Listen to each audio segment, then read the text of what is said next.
Hello বন্ধুরা, তোমরা সবাই কেমন আছো? আমি তো খুব ভালো আছি। যাই হোক, আজকে আবার নতুন একটা লাঞ্চের ভিডিও নিয়ে চলে এলাম। আজকে হচ্ছে আমার বাড়িতে হয়েছিল ডাঁটা, সজনে ডাঁটা দিয়ে, আলু দিয়ে, রুই মাছের ঝোল, নিম বেগুন আর পুঁই শাকের ঘ্যাট, চিংড়ি মাছ দিয়ে। নর্মাল সিম্পল খাবার। যাই হোক, আমাদের এখানে তো প্রচণ্ড বৃষ্টি হচ্ছে। সত্যি কথা বলতে সকাল থেকে মুষলধারে বৃষ্টি চলছে। তোমাদের ওখানে কি বৃষ্টি হচ্ছে সেটা অবশ্যই কমেন্ট করো। আর তার সাথে সাথে বলি, আজকে সকালবেলায় বাজারে যাওয়া হয়েছিল, তো বাজারে গিয়ে দেখলাম রুই মাছটা পুরো টাটকা, তার সাথে সাথে সজনে ডাঁটাও এখন সিজনে নতুন উঠছে, যেটা ডাঁটা, পটল, ভেন্ডি। তো ডাঁটা দেখে নিয়ে নিলাম।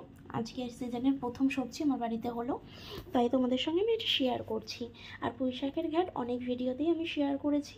আজকে চিংড়ি মাছের নর্মাল হচ্ছে 5 ফোড়ন, শুকনো লঙ্কা ফোড়ন দিয়েই আমি পুঁই শাকের ঘ্যাটটা করেছিলাম চিংড়ি মাছ দিয়ে। এদিকে ঝোল ফুটে যাচ্ছে, মাছগুলো দিয়ে দিলাম। মাছটা একটু ফুটলেই ধনেপাতা দিয়ে নামিয়ে নেবো কিছুক্ষণ ফুটিয়ে। তার সাথে এদিকে হতে থাকছে, আর ওইদিকেও আমি বসিয়ে দিয়েছিলাম নিম বেগুনটা। নিম পাতাটা প্রথমে ভেজে গুঁড়ো করে নিয়েছিলাম, ঠিক আছে, শুকনো খোলায়।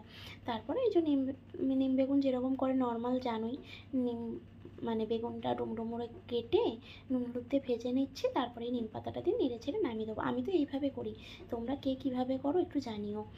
যদি কেউ অন্যরকমভাবে করে থাকো অবশ্যই কমেন্ট করো। তার সঙ্গে সঙ্গে পুঁই শাকের রেসিপিতে চলে আসি। প্রথমেই তেল গরম হয়ে যেতে কড়াইতে এই সবজিগুলো সব দিয়ে দিয়েছিলাম। কুমড়ো, আলু, বেগুন, ডাঁটাগুলো তো মুছতে একটু টাইম লাগে, তাই নুন দিয়ে আগেই এইগুলো আগে ভেজে নিয়েছি। মজে যাওয়াতে তারপরেই দিয়েছিলাম পাতাটা, একটু মজে গেলে তারপরে দিয়েছিলাম কাঁচা নুন হলুদ মাখানো চিংড়ি মাছটা।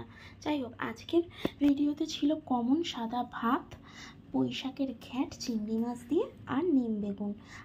আমি যেমন বন্ধুরা, আমি সবসময় তোমাদের সামনে সেটাই প্রেজেন্ট করি। আমার ভিডিও কেমন লাগলো অবশ্যই কমেন্ট করো, আর লাইক করো, চ্যানেলটা সাবস্ক্রাইব করে দিও। আজ তাহলে আসি বন্ধুরা। ওকে, বাই। সবাই খুব ভালো থেকো, সুস্থ থেকো। টাটা।